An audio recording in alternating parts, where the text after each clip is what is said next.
Posiblemente se buscó como una obsesión el dorado, el famoso dorado que era como un fantasma para los españoles porque entraban por un lado, por otro, por otro. La minería de cielo abierto es una de las actividades más contaminantes y arrasadoras que existe en el planeta. Cada vez es menos posible ocultar los impactos. No puede hacer un salvaje, no puede hacer un inferior, no puede hacer... No, obviamente. Eso lo puede hacer solo un ser humano, una cultura, ¿no es cierto?, que tiene una capacidad y que ha desarrollado una capacidad. La minería responsable en Ecuador es un cuento miserable. ¿Por qué? Ni en los grandes países, ni en el mismo Estados Unidos, ni en Canadá, se han podido hacer la minería de una forma realmente responsable. Lo que teníamos ahí era el oro, como digo, 1 kilo lo mínimo para trabajar, 1 kilo. Ya 2, 3 kilos sí hemos tenido porque éramos los 4, los 2 esposos, 2 parejas de esposos y el hijo, entre 5. Ya él andaba enamorado de mí, decía que viniendo madrugado desde Collay, llegaba a las 6 y me visitaba unos 15 minutos y de nuevo se regresaba a las minas. Y ya así nos llegamos a conocer, ya nos enamoramos, nos casamos y...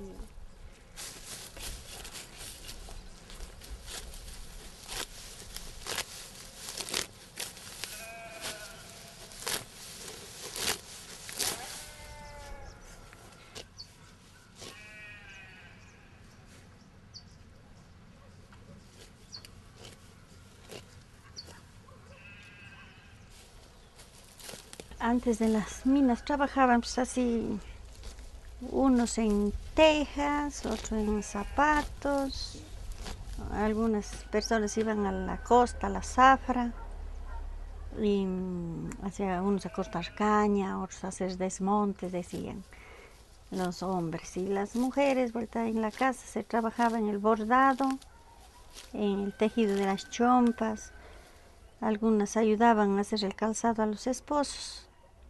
Y más el tiempo era antes dedicado a la chacarería, que decimos, a sembrar el maíz, el frijol.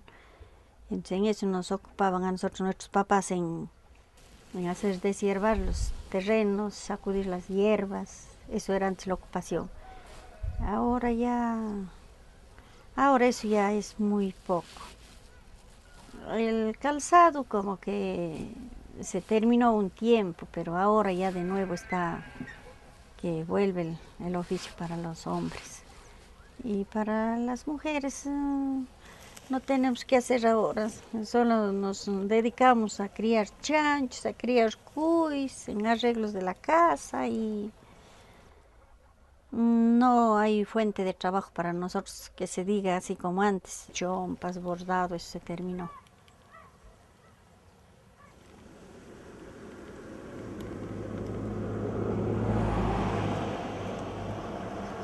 La familia de mi marido, todos, desde el abuelito de él ya era minero. Entonces ahí fue el abuelo de mi marido, el papá, de ahí mi marido, que ya él se separó del papá, entonces ya buscó trabajo por su cuenta. Y ya todos los hermanos eran mineros. Ya como el oro ya fue terminándose, entonces ya unos migraron, otros se fueron por la costa y de ahí eso eran los más duros mineros eran los duchimas. Sí, así era.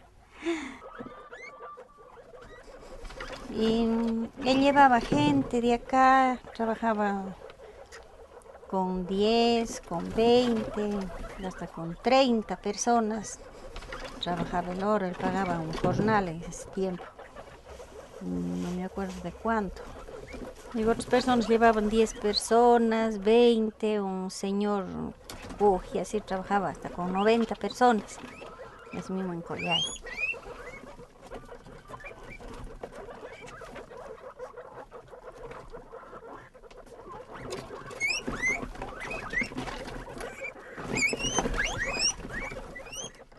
Así fue, y era un buen trabajo porque daba trabajo a mucha gente y él también ya quedaba con utilidad para él. De eso hemos hecho hemos hecho la casita que tenemos, hemos educado a nuestros hijos y no para qué me ha dado una vida de que no me ha tenido con necesidades, siempre ha sido el responsable, me ha dado todo lo necesario para la casa.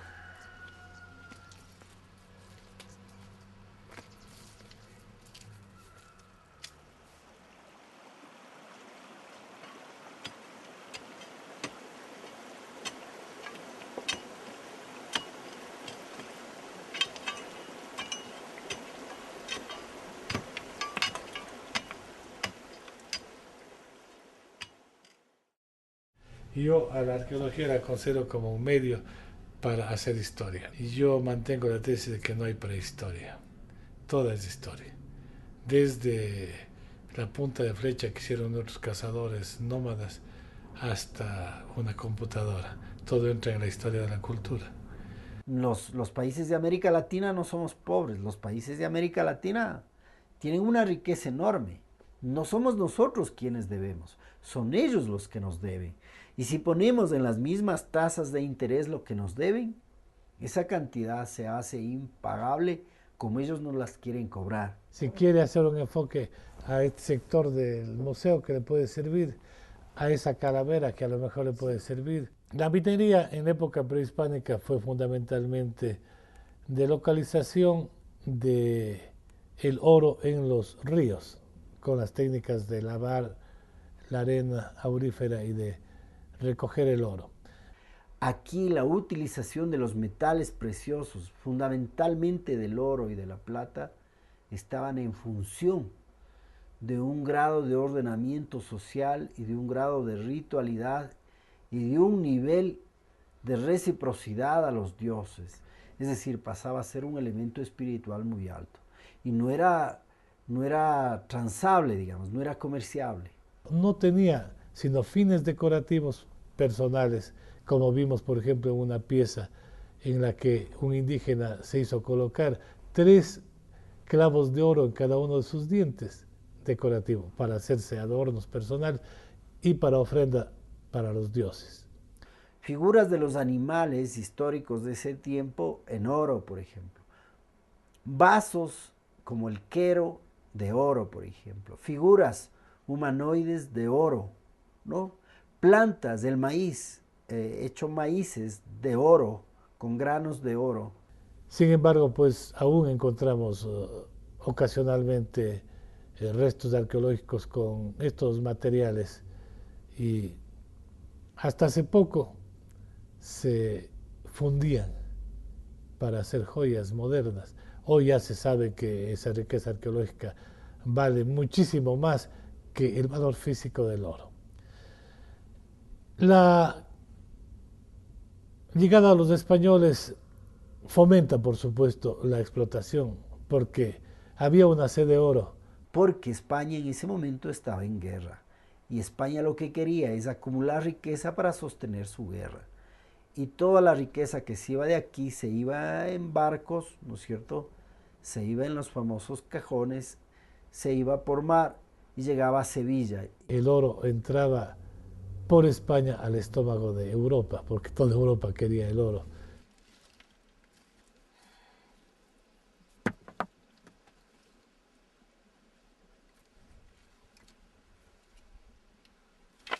Suficiente para lavar la piedra.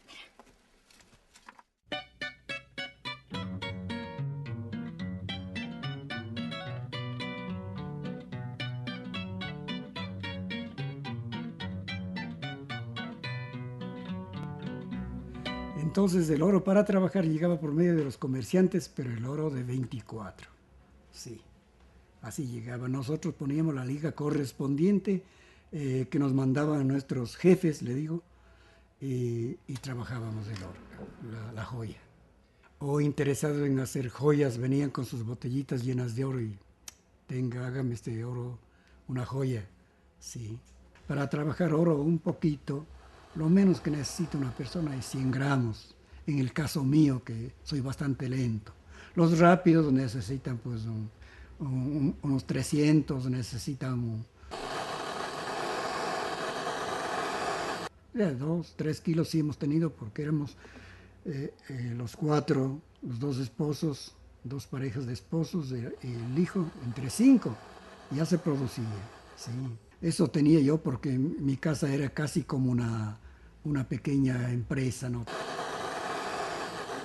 Entonces, la plata se fundía a los 960 grados, el oro a los 1064 grados. Sí.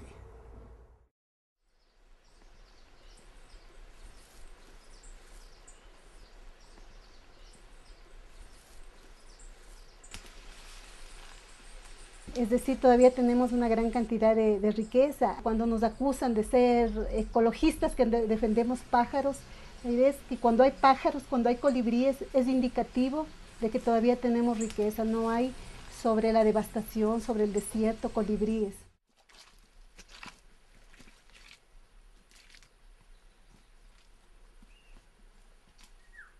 Si nosotros hacemos esto, defendemos los bosques, el agua, los animales, es porque estos nos traen beneficios para el hombre. Es decir, es el hombre el centro de nuestra preocupación.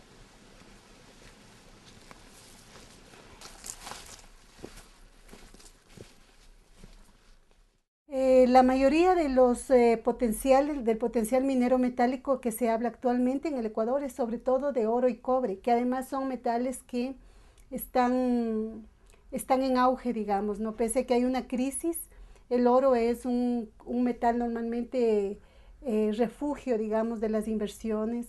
Y eso hace que ya haya una cantidad de daños a los ríos, una cantidad de efectos en la salud de las poblaciones, en las economías locales incluso, como la producción de cacao, como la agricultura, como la del propio banano y otras.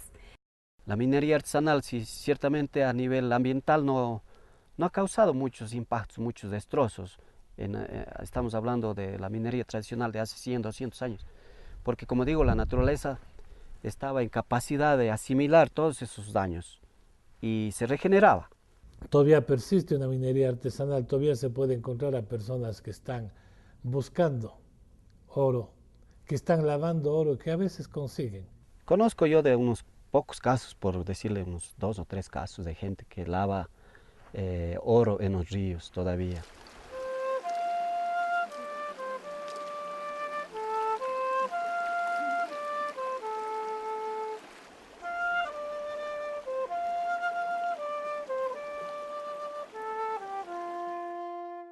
Los españoles avanzaban hacia el norte, pero no todos, algunos se quedaban y por eso creemos que desde 1534 ya hubo asentamientos españoles en torno a Gualaceo y durante un tiempo fue una explotación muy fructífera que daba grandes rendimientos y que permitía pagar con creces el quinto real, que no es más que el 20% de toda la explotación.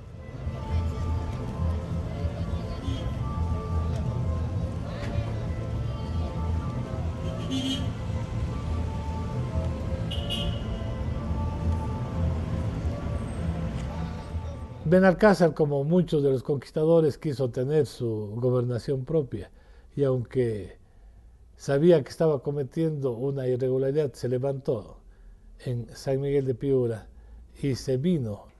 España tenía información de que había unos territorios de que eran muy ricos en metales, entre esos el oro. Y la fama de ser una región rica le despertó el interés a Benalcázar, quien recibió además del apoyo de los cañaris. Entonces tuvo todo el campo abierto.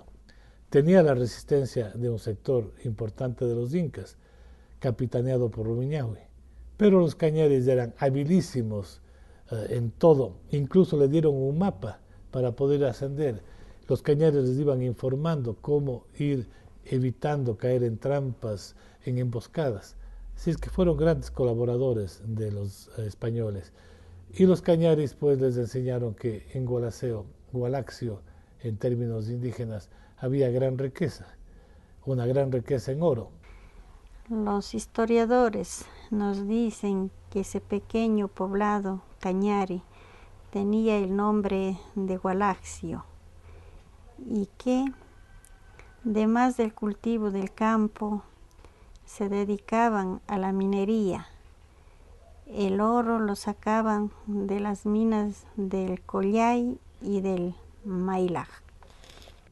Posiblemente se buscó como una obsesión el dorado, el famoso dorado que era como un fantasma para los españoles porque entraban por un lado, por otro, para encontrar la tierra del oro. Y al final pues ya se descubrió que era una leyenda que había circulado en toda América y que corresponde a una persona que se espolvoreaba con oro y se lanzaba a una laguna para rendir culto a las lagunas. Más tarde, cuando Sebastián de Benalcázar llegó al Tomebamba, preguntó igualmente a los indígenas: díganme dónde está el dorado. Le contestaron, mostrándole al oriente, en el Gualaxio. El conquistador español organizó una expedición para conocer la verdad. Y fue, digamos, uno de los intentos de la corona, fue tratar de llegar y ubicar efectivamente dónde estaban esos sitios. Aquí tenemos en el Archivo Histórico Nacional, sección de la SUAY, todo un libro con las denuncias de minas. No siempre eran productivas, pero las que se denunciaban eran de oro, de plata. Es decir, la conquista acá no viene sino con una intención dominante primaria, que es la búsqueda y la expropiación y el saqueo de los recursos naturales. Y muy ocasionalmente se citó al cobre como un mineral importante, porque prácticamente no les interesaba explotar el cobre. Actualmente, como se sabe, hay grandes minas de plata y de cobre aquí en la región y se están yendo a explotar. En un inicio era el oro negro, el petróleo, la solución para los problemas del país.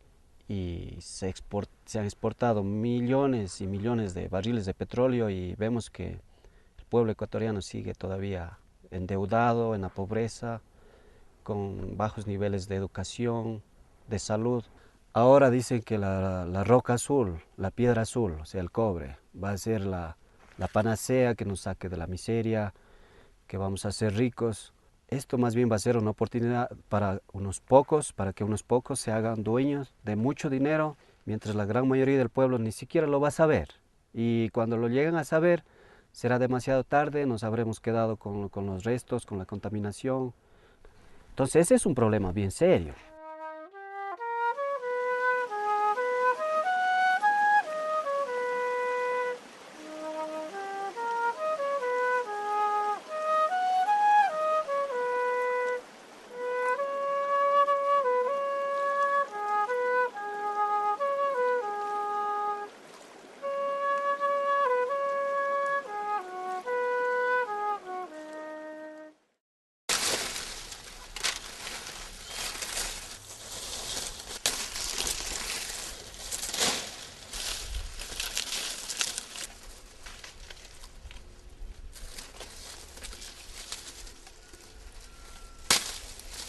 Y eso es, así andábamos con él, así mismo cuando era tiempo de las siembras, veníamos, hacíamos la siembra y nos íbamos.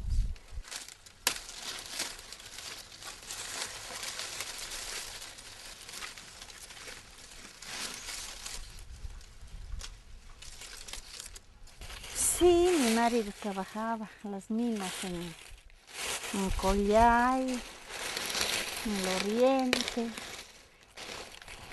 Así andaba, Collay acompañé yo. 4 horas a pie, 3 a 4 horas se hace. A la mina, de ahí llegando donde hay las viviendas son 2 horas y media, pero ya para la mina sí son 4 horas. Ahí trabajaba él en túnel, yo le acompañaba con... Él hacía un cajón de madera con ruedas y yo jalaba el material para echar al canalón.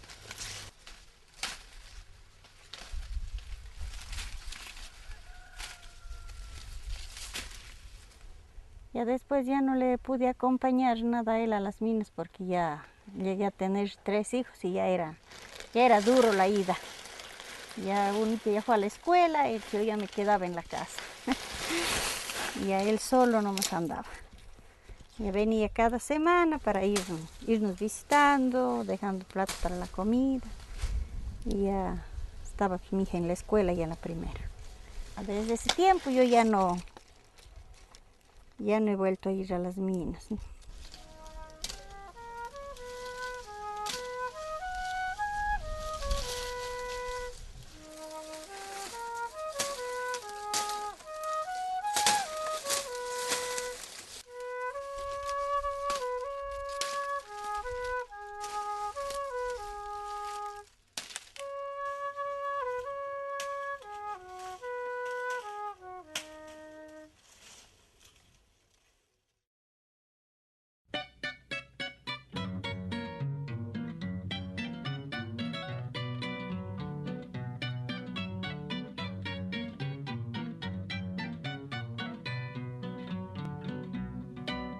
Entonces, bendita hora llega el cuerpo de paz.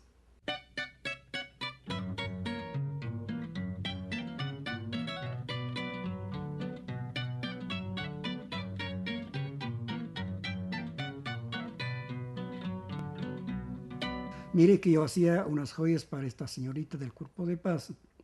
Hágame este broche de una mariposita. Le hago la mariposa. ¿Cuánto vale? 100 sucres, señorita Elena, se llama Elena Thompson. Gilberto, tenga 300. Esto cuesta esta joya. ¿Por qué regalan en Cuenca?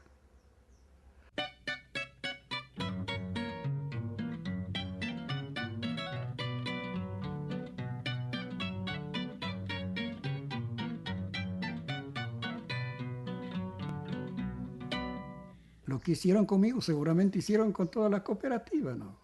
Y así nos lograron unir a los 23 socios que hay. La joyería creció y los artesanos se pusieron, digamos, contentos para trabajar. Por ejemplo, el espesor de la filigrana está por aquí. Ya, de acuerdo también para la joya, porque cuando es una joya fina, por ejemplo, en oro, ya es por acá el calibre. 34, 35. Sí. Para plata le hago el 33. La minería siempre fue dura, siempre fue una fuente de sufrimiento y hasta de enfermedad y de muerte. Por otra parte, había la mita minera, que les exigía trabajar por una remuneración bastante baja. Se les compraba por un tomín. Un tomín. Un tomín viene a ser que menos de una centésima parte de lo que es ahora un centavo. Es decir, se les compraba por nada, por un tomín. Pero como se trasladaban generalmente con toda la familia, cumplido el plazo, cumplido el turno, se quedaban. Entonces, el tema minero pasa a ser un tema de explotación y de saqueo de recursos y un tema de explotación laboral, y se pasa directamente a un sistema de esclavitud. Se endeudaban con los mineros y terminaban por nunca pagar las deudas, porque lo que cobraban se iba para cubrir parte y quedaban siempre pendientes esas deudas. Tanto es así que hay ordenanzas y bulas papales que mandan pidiendo inmediatamente la sustitución de la mano de obra indígena por mano de obra esclava negra traída de África. Pero que con o sin cedulación, con o sin bulas, con o sin regulaciones, igual el tema del esclavismo siguió, el tema de la dominación siguió, y bueno, ahora tenemos esta sociedad de imagen y semejanza de la sociedad europea. Entonces fue una fuente grave de explotación y por eso se ha escrito mucho contra la mita minera. Las mitas eran de otro tipo también, pero la minera fue la más dura. Aquí un escritor nuestro que se llama César Dávila Andrade escribió un hermoso poema que se llama Boletín y elegía de las mitas, en el que critica terriblemente estas mitas mineras. Minero fui por 2 años, 8 meses. Nada de comer, nada de amar, nunca vida. La bocamina fue mi cielo y mi tumba. Yo, que usé el oro para las fiestas de mi emperador, supe padecer con su luz, por la codicia y la crueldad de otros. Dormimos miles de mitayos, a pura mosca, látigo, fiebres en galpones, custodiados con un amo que solo daba muerte. Pero, después de 2 años, 8 meses, salí.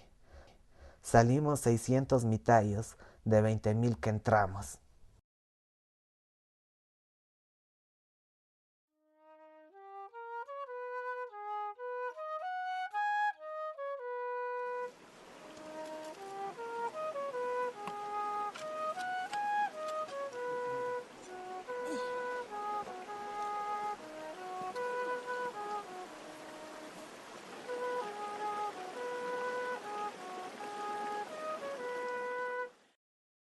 En el Ecuador actualmente estamos como viviendo un nuevo escenario, ¿no? Nosotros tenemos una ley recientemente aprobada, una ley minera, que abre la minería de gran escala. La minería de gran escala en este momento está generándose como puerta en el sur del país. Entonces, el abrir la posibilidad de que haya minería en el sur del país es abrir la posibilidad de que se expanda a todo el resto del país, porque el Banco Mundial, con el financiamiento del Banco Mundial, se estableció que el potencial minero del Ecuador es un 20%. En este momento el tema minero también sigue siendo un tema de actualidad para nosotros, ¿no? Porque paradójicamente la mayor cantidad de recursos, no solo mineros, están en los territorios indígenas, están en las comunidades indígenas. Y el 20% está constituido en 5 millones de hectáreas, ¿no? Y si bien vemos todo lo que está en estas 5 millones de hectáreas, están territorios indígenas, sobre todo los quichuas, pero también una gran parte de los amazónicos, como los shuar, por ejemplo. Entonces, en las comunidades están los páramos, el agua, está la biodiversidad, está el turismo y está la minería. Está también las zonas agrícolas y por lo tanto está en juego la soberanía alimentaria del Ecuador, porque para poder contar con soberanía alimentaria nosotros necesitamos tener acceso al agua, a las semillas, pero sobre todo a la tierra y al agua. Donde hay minería, tienen que entrar en competencia con el resto de actividades por el agua.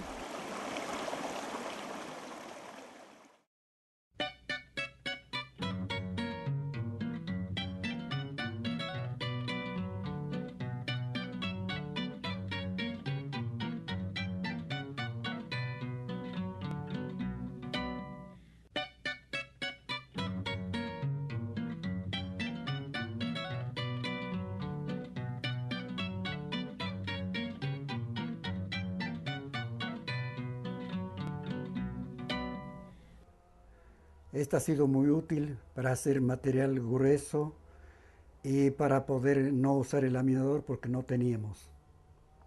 El laminador vino acá a Chordelegen y al taller de mi hermano cuando yo estuve ya de unos 14 años, como le decía. Hasta los 14 años sirvió esto.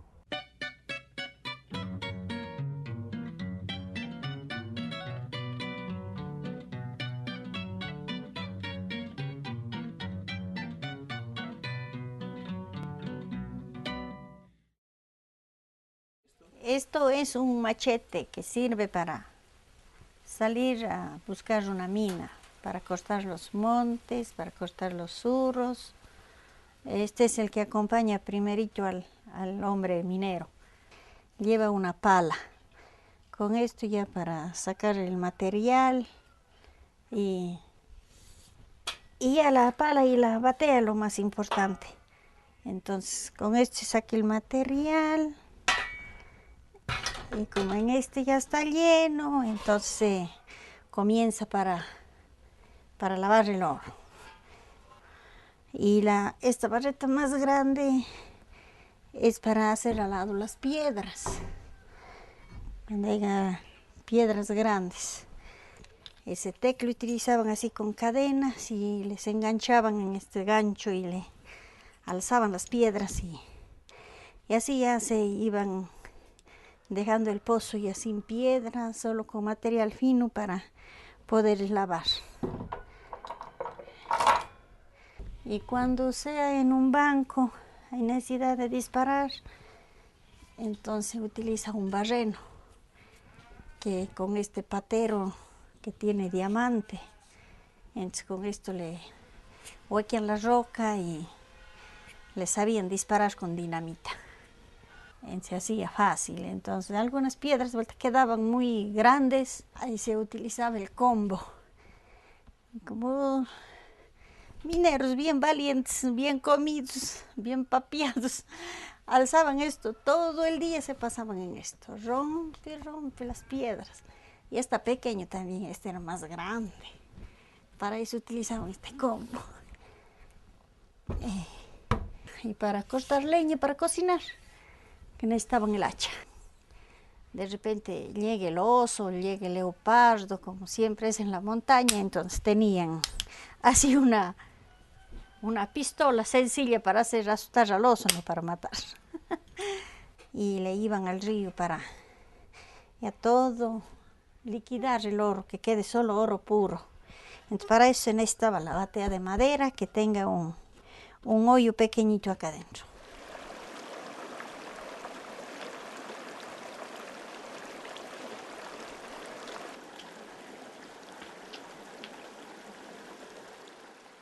El orden fundamental de la dominación de este primer imperio español, América Latina, tiene como misión única y exclusiva el saqueo del oro. Pero el saqueo del oro que afecta a la minería no es un hecho particular, ha tenido que ver con todo. Este proceso se ha dado en un proceso de guerra desigual. Y dicen, aquel que se oponga, ¿no? El que vaya en contra de la religión cristiana, dice, pueden ser asesinados en nombre de Dios. Y entonces toda la corona española tildó a todas estas culturas como salvajes, como inferiores, como bestias, como animales de carga, y la Iglesia Católica como endemoniados, como que no tenían ningún espíritu y que eran animales errantes sin espíritu. Que eso fue una estrategia de dominación, porque eso no lo vamos a creer. Estas culturas eran verdaderas civilizaciones con conocimientos que han desarrollado no solo la agricultura, la arquitectura, sino también el tema de la astronomía. Nuestras técnicas indígenas eran admiradas por los mismos joyeros de Sevilla. Algunos decían que no se explicaban cómo se había hecho cierto tipo de filigranas, de trabajos finos. El tesoro más preciado, digamos, no es el oro en sí mismo, sino que el tesoro más preciado es la cultura. Los genes de los indígenas aún persisten en nuestra población. Estos genes con vocación por el arte en la cerámica y en la metalistería.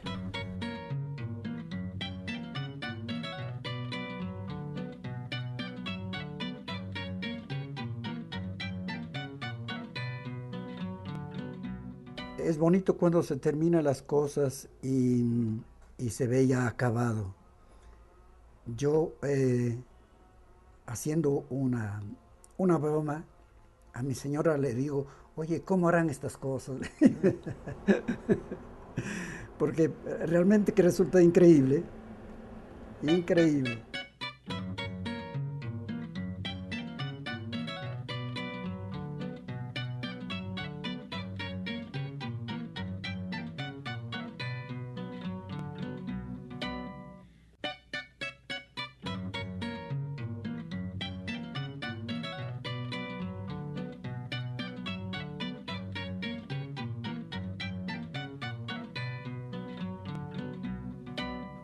La filigrana no nació aquí en Ecuador, ni en Chordelej. La filigrana viene de Mesopotamia. La filigrana se expandió por el mundo. ¿Cómo llegó a Chordelej? No sé. Pero sí cómo llegó a los Jaras, llegó por medio de nuestro pariente, Fidel Zúñiga. Este señor no sé dónde trajo, ni dónde aprendió, ni cómo. Pero una filigrana linda.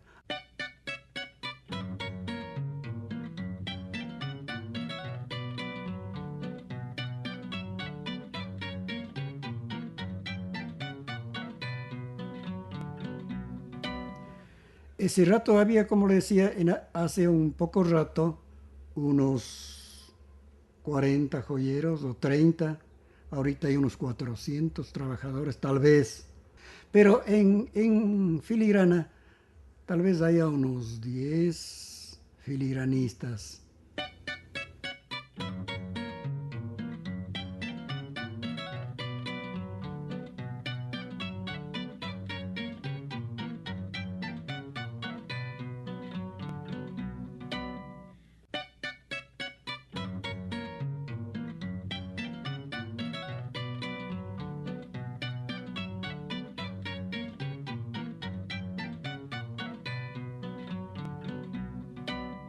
Hace 10 años nadie conocía acá en el Ecuador que era minería de cielo abierto, y lo que hacíamos era propiciar el encuentro de comunidades como las de Inta, como las de Molleturo, como las de Salinas de Bolívar, una serie de comunidades que pudieran ir hasta Perú y visitar una mina de cielo abierto y conversar con la gente de las comunidades que están con la minería alrededor, y que sean esas comunidades las que les digan si es cierto que hay desarrollo, si es cierto que hay trabajo, cómo les va en términos de salud, cómo viven. Y resulta que la gente de Perú o la gente de Bolivia o las comunidades impactadas en el desierto de Chile viven unos dramas humanos, sociales, ambientales enormes.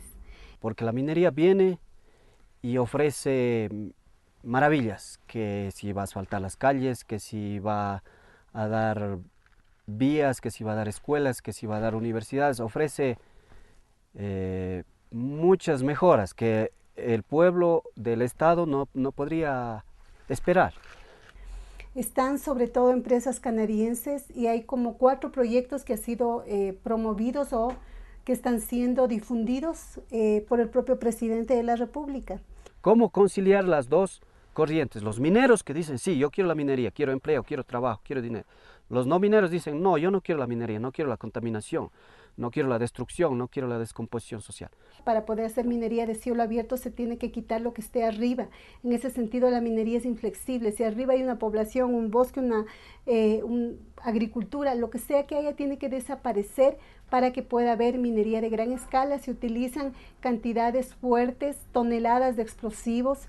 Eso en nuestro país pequeño, lleno de comunidades, lleno de bosques. No hay un sitio en el Ecuador que sea desértico en donde haya condiciones para hacer actividad minera. Si ellos están dispuestos a negociar y decir, lleguemos a un acuerdo en el cual todo el pueblo, toda la comunidad, salgamos ganando de alguna manera, si es que se podría decir que salgamos ganando, entre comillas, porque la destrucción, eso es irreversible, la contaminación de las fuentes de agua, eso es un hecho.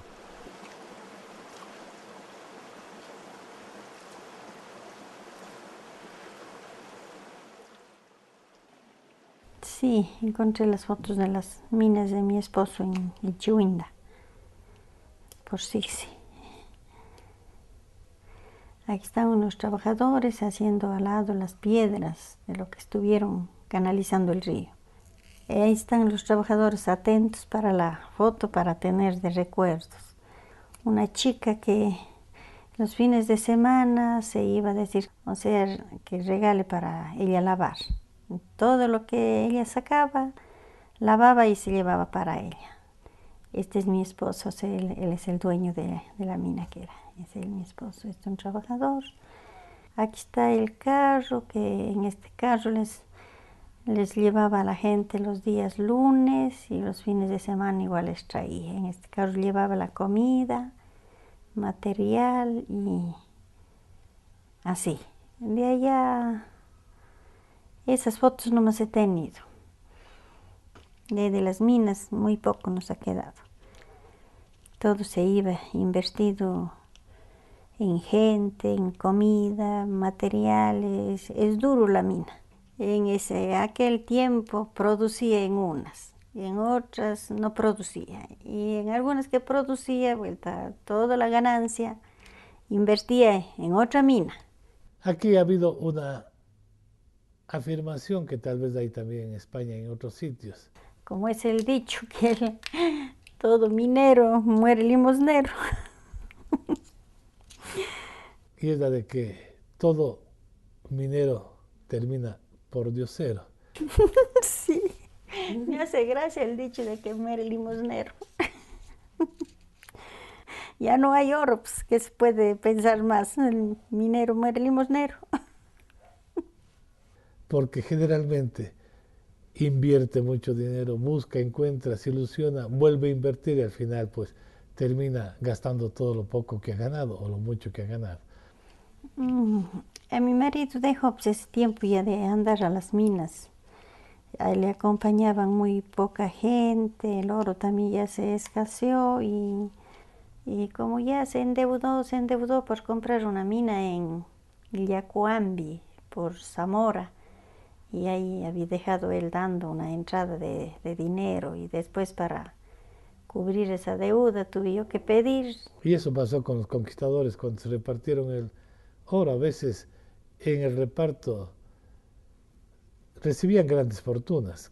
Vendí la casa, una casa, vendí después otra pequeña casita también que tuvimos. Después ya él de nuevo se fue a buscar oro, de ahí sí ya vendió la camioneta.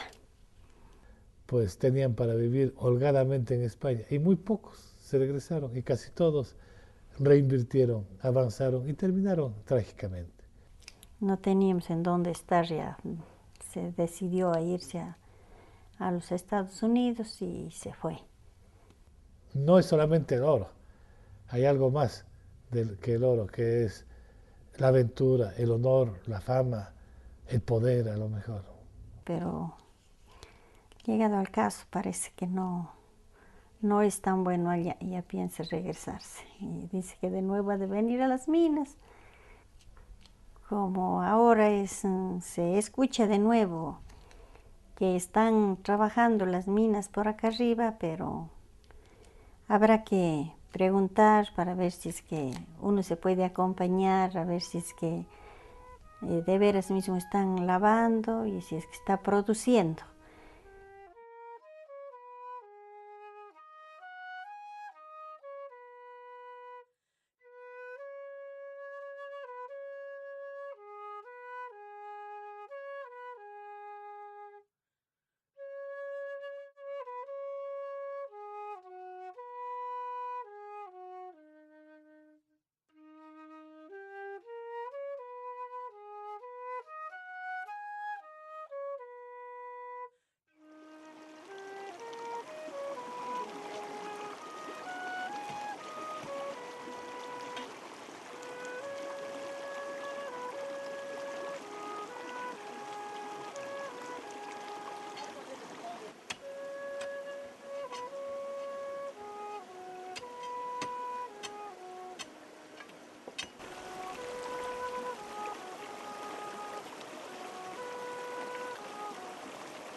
Mire cómo se ve.